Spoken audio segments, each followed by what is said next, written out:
Hi guys, welcome to our channel. ప్రస్తుతం మనతో పాటు భరద్వాజ్ గారు సీనియర్ జర్నలిస్ట్ ఉన్నారు. వారితో ఒకసారి మాట్లాడదాం. సార్ నమస్కారం సార్. నమస్తే అండి. సార్, గద్దర్ అవార్డ్స్ ఆ ఫంక్షన్ తర్వాత దిల్ రాజు గారు నిన్న ఒక ప్రెస్ మీట్ పెట్టడం జరిగింది. అక్కడ కాస్త సినిమా ఇండస్ట్రీ వాళ్ళపైన కాస్త కోపం ప్రదర్శించినట్టుగా కనిపించింది. అంటే గవర్నమెంట్ అవార్డ్స్ ఇచ్చినప్పుడు వచ్చి తీసుకోవాలి, మీకు షూటింగ్స్ ఉన్నా సరే రావాలి, గవర్నమెంట్తో ట్రావెల్ అవ్వాలన్నట్టుగా ఆ టోన్లో మాట్లాడడం జరిగింది. సో ఎందుకు మరి టోన్లో కరెక్టేనా? ఆయన సినిమా ఇండస్ట్రీపై నిజంగా కోపం ప్రదర్శించారా? దీనికి కారణం ఏంటి? ప్రభుభక్తి ప్రదర్శించాలి అనేది దిల్ రాజు గారి గొడవ. ప్రభుభక్తి ప్రదర్శించటం తప్పేం కాదు, కానీ అన్ని సందర్భాల్లోనూ కుదరదు. రెండోది, ఇది ప్రజాస్వామ్యం అని అనుకుంటున్నాం. ప్రజాస్వామ్యం అమలు అవుతుందా లేదా అనేది పక్కన పడేస్తే ప్రజాస్వామ్యం అని అనుకోవడం జరుగుతోంది. కాబట్టి వీలును బట్టి వ్యవహరించటం అనేది కొంచెం, అంటే ప్రతి ఒక్కరికి మార్జిన్ ఇచ్చి ఆలోచించటం, మార్జిన్ ఇచ్చి మాట్లాడటం అనేది ప్రజాస్వామిక లక్షణం. అలా కాకుండా ప్రభుత్వంతో పనులుంటాయి, మీకు రేపు ఏదన్నా పని ఉంటే మళ్ళీ ఇది మార్క్ అవుతుంది అంటే, మీరు ఇప్పుడు రాలేదు అనేది మార్క్ అయితే రేపు పొద్దున మీకు ప్రభుత్వంతో ఏదైనా పని పడినప్పుడు దీన్ని పరిగణనలోకి తీసుకుని మీకు ఆ పని చేయకపోయే అవకాశాలు ఉన్నాయి. కాబట్టి ఒళ్ళు దగ్గర పెట్టుకుని వ్యవహరించండి అని వార్నింగ్ ఇచ్చాడు. అది ప్రజాస్వామిక లక్షణం కాదు, ప్రజాస్వామిక పద్ధతి అంతకంటే కాదు. కాబట్టి దిల్ రాజు గారి ప్రభుభక్తి పరాయణత ఆయనకు ఉండొచ్చు, తప్పులేదు. కానీ ప్రతి ఒక్కరికి ప్రభుభక్తి ఉండాలి అంటే, ఈ మధ్య ఏదో ఒక సెటైర్ చదివాను నేను. ఉద్యోగంలోకి వచ్చేటప్పుడు వాడి సర్టిఫికెట్లు అవి కాదు చూడాల్సింది, ఆ వెన్నుపూసకి వంగే లక్షణం ఉందా లేదా అనేది టెస్ట్ చేసి ఉద్యోగం ఇవ్వండి అని. అలాగా ఇప్పుడు వీళ్ళు కూడా వంగే లక్షణం ఉన్నవాడికి మేము ప్రాధాన్యత ఇస్తాం, వంగే లక్షణం లేనివాడిని పక్కన పెడతాం అన్న ధోరణిలో వార్నింగ్ ఇవ్వటం అనేది ఆ ట్రెండ్ కనిపించింది, ఆ ధోరణి కనిపించింది. అది ప్రజాస్వామికం కాదు. అందుకని దిల్ రాజు గారు అలా మాట్లాడటం, పైగా ఓపెన్ డయాస్ మీద అలాంటి వార్నింగ్లు ఇవ్వటం కరెక్ట్ కాదు. కొంచెం లౌక్యంగా మాట్లాడాలి. మీరు చేసేవి చెయ్యండి, తప్పులేదు. అదే జరుగుతోంది భారతదేశంలో. ప్రజాస్వామ్యం అనే పేరుతో ఒక కాన్స్టిట్యూషన్ని రాసుకున్నప్పటికీ మన నడవడిక అంతా కూడా రాజ్యాంగం ఆమోదించిన క్షణం నుంచి మన నడవడిక అంతా కూడా అప్రజాస్వామికంగానే నడుస్తోంది. అది జవహర్లాల్ నెహ్రూ కావచ్చు, ఇందిరాగాంధీ గారు కావచ్చు, నరేంద్ర మోడీ గారు కావచ్చు, ఇంకెవరైనా కావచ్చు, అప్రజాస్వామిక ధోరణిలోనే, అంటే వాళ్ళకి అనిపించిన పద్ధతిలో రాజ్యాన్ని నడిపించారు, ఎన్టీ రామారావు గారితో సహా. కాబట్టి ఇక్కడ ప్రజాస్వామ్యం లేదు, కాదు ప్రజాస్వామ్యం ఉన్నట్టుగా ఒక అభినయం నడిచేది. ఇప్పుడు ఆ అభినయం పోయింది. ఆ అభినయం పోయి చాలా ఓపెన్గా అమిత్ షా లాంటి వాళ్ళు నగ్నంగా మేము చంపేస్తాం లెవెల్లో మాట్లాడేస్తున్నారు.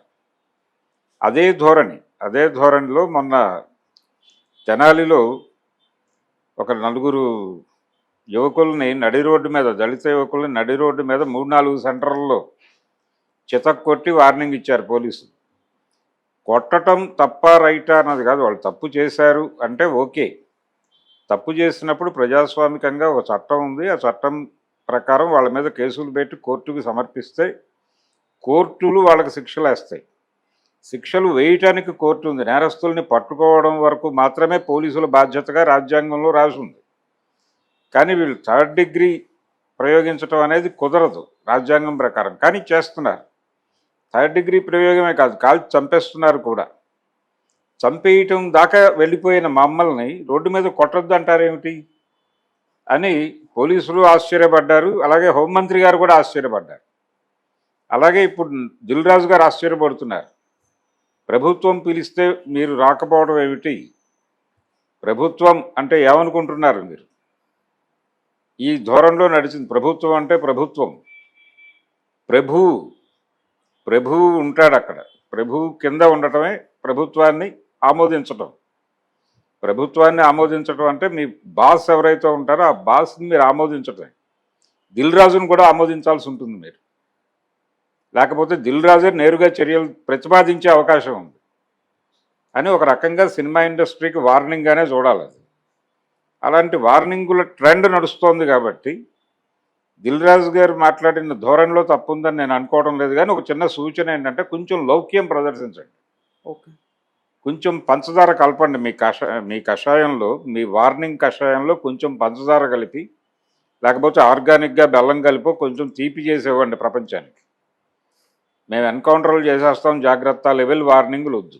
అండ్ సార్ అక్కడ అంటే ఇప్పటికి కూడా సినిమా ఇండస్ట్రీ వాళ్ళు ఈ గద్దర్ అవార్డ్స్ పట్ల సుముఖంగా లేరు అని చెప్పేసి ఈ స్టేట్మెంట్ ద్వారా ఏమన్నా అర్థం చేసుకోవచ్చు, అంటే రాలేదు స్వీకరించడానికి అని దిల్ రాజు గారు ఓపెన్ గా ప్రెస్ మీట్ పెట్టి చెప్పడం వెనకాల ఉన్న అర్థం ఏంటి, ఇదేనా? ఇప్పుడు ఎవరు రాలేదు? బాలకృష్ణ గారు వచ్చాడు, అవును. అల్లు అర్జున్ గారు వచ్చాడు, ఉమ్. వచ్చి సవినయముగా వినయ ప్రదర్శన చేశాడు ఆయన. బాలకృష్ణ గారు తనదైన పద్ధతిలో, అంటే ఆయన రేవంత్ రెడ్డి గారిని ఆయన కాంగ్రెస్ పార్టీకి చెందినటువంటి తెలంగాణ రాష్ట్ర ముఖ్యమంత్రిగా మాత్రమే చూడలేదు. గతంలో తమ పార్టీలో ఉన్నటువంటి ఒక నాయకుడిగా, ఆ తర్వాత తమ పార్టీ నుంచి బయటకు వెళ్ళి ఎదిగినటువంటి వ్యక్తిగా, తమ పార్టీలోనే రాజకీయ పాదు మొదలైనటువంటి వ్యక్తిగా చూశాడు ఆయన. అదే మాట్లాడాడు వేదిక మీద. దాదాపు ఆ నేచర్ కనిపించింది ఆయన మూమెంట్స్లో. మందే ఇది అన్న ధోరణిలోనే నడిచింది ఆయన వ్యవహార శైలి అంతా కూడా. అది ఆయన పద్ధతిలో ఆయన ఉన్నాడు. మిగిలిన వాళ్ళు దాదాపు అందరూ అక్కడ ఎవరెవరు పెద్ద హీరోలు అందరూ వచ్చారు. రాని హీరోలు ఎవరున్నారు?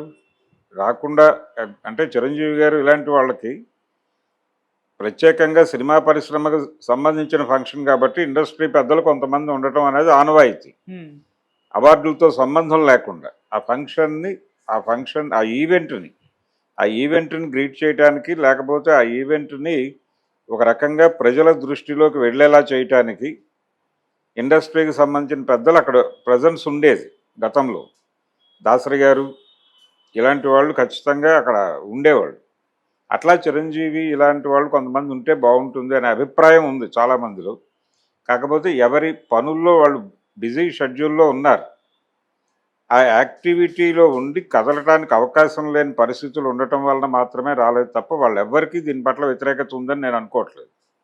మనసులో వ్యతిరేకత ఉన్నా బయటకు వ్యతిరేకించాలి, సూచనప్రాయంగా వ్యతిరేకించాలని కూడా అనుకోవడం లేదు. చిరంజీవి గారు వెరీ ఫస్ట్ డే ఏది గద్దర్ అవార్డులు అని ప్రకటించిన రోజే ఒక వీడియో చేశాడు, అభినందిస్తున్నాను, నేను ఆమోదిస్తున్నాను అని.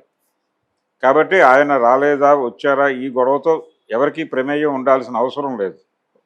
సినిమా పరిశ్రమలో చాలామందికి గద్దర్ అవార్డులు పట్ల, అంటే గద్దర్ పేరుతో అవార్డులు ఇవ్వటం పట్ల భిన్నాభిప్రాయాలు ఉన్నమాట వాస్తవం. కానీ ఓపెన్గా ప్రభుత్వంతో ఒక ఘర్షణలోకి దిగే మూడ్లో కానీ కండిషన్లో కానీ వాళ్ళు లేరు. దిల్ రాజు గారు వార్నింగ్ ఇవ్వక్కర్లేదు, వాళ్ళు లేరు అసలు టోటల్గా. అలాగని ఏదో పద్ధతిలో తమ నిరసన తెలియజేయాలి అని కూడా అనుకోవడం లేదు వాళ్ళు. అలా ఎప్పుడూ అనుకోలేదు. అలా అనుకునే వాళ్ళు అయితే జగన్మోహన్ రెడ్డి దగ్గరికి అంతమంది ఆ రోజుల్లో ఆయన వ్యవహరిస్తున్న శైలికి వ్యతిరేకించి ఉండాలి, కానీ చాలా వినయంగా వెళ్ళి మాట్లాడి వచ్చారు కదా పెద్ద హీరోలు, పెద్ద డైరెక్టర్లు అందరూ. అది వాళ్ళ ప్రయోజనం కోసం జరిగింది తప్ప ఇండస్ట్రీ ప్రోగ్రాం కాదు అది. ఆ రోజున జరిగిన జగన్మోహన్ రెడ్డికి వెళ్ళిన ప్రతినిధి వర్గం వాళ్ళ ప్రయోజనాల కోసం వెళ్ళారు తప్ప ఇండస్ట్రీ కోసం వెళ్ళిన టీం కాదు అది. అయితే ఈ మధ్య కాలంలో రేవంత్ రెడ్డి గారితో జరిగినటువంటి సమావేశం ఇండస్ట్రీ కోసం జరిగినటువంటి సమావేశం. ఓకే. రేపు ఎప్పుడో చంద్రబాబు గారితో కూడా సమావేశం అవుతున్నారు.